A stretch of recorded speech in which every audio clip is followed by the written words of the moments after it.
The CCP has been stealing valuable U.S. technologies through its Thousand Talents Plan project, along with various other means. U.S. media revealed a recently unsealed FBI document stating that the Chinese ambassador to the U.S. and the Chinese diplomat in New York are suspected of secretly recruiting American scientists to work for the CCP.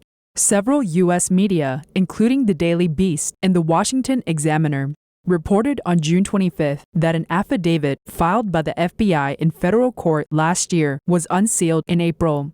The affidavit suggested that Cui Tiankai, China's ambassador to the U.S. and a diplomat in New York, have been secretly helping to recruit scientists in the U.S. to work in China. The FBI accused a Yale University scientist of violating the Foreign Agents Registration Act. This scientist secretly transferred research from a top U.S. academic institution to China and is suspected of being part of the CCP's Thousand Talents Plan. The report said the word China is almost entirely and purposely redacted from the court filing, though it does appear at least once, perhaps missed in the redaction process.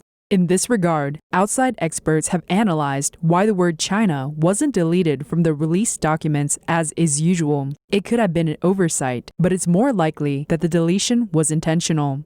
It is obvious that the ambassador in question must be from China, and his involvement in this case must be related to the Thousand Talents Plan.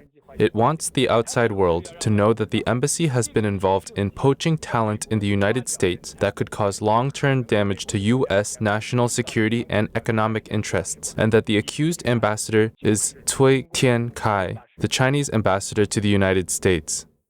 He said that the CCP's relentless efforts to poach overseas talent can be seen in the case of Cui Tiankai. Not only has the CCP sent a senior official of a so-called foreign expert agency to station permanently in New York and recruit these people, but even the CCP's own ambassadors are already bare-chested and pulling up their sleeves to prepare for the big fight. However, the US government has not only caught on to their plan, but has also completely disrupted it.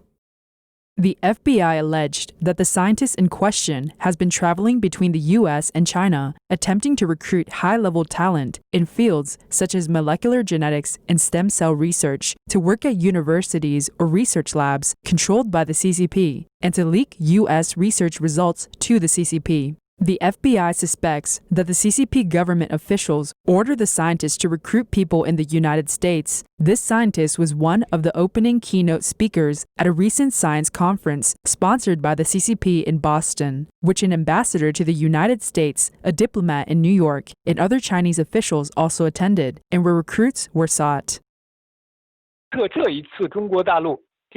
The fact that the Chinese ambassador has been implicated in such a disgraceful case in the United States can be regarded as a tactical move by the US government to shake the tiger out of the mountain. If you continue to interfere recklessly in US internal affairs and cause long-term damage to US national security and economic interests, you will not have a good time in the US.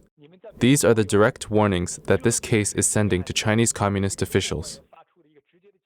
The Thousand Talents Plan is an abbreviation of the CCP's Overseas High-Level Talent Introduction Plan, which the CCP started implementing as early as 2008. The plan attracts overseas high-tech talent with generous remuneration packages.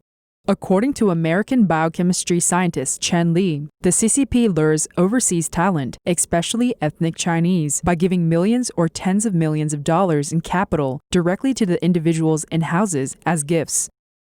A former colleague of his participated in the Thousand Talents Plan.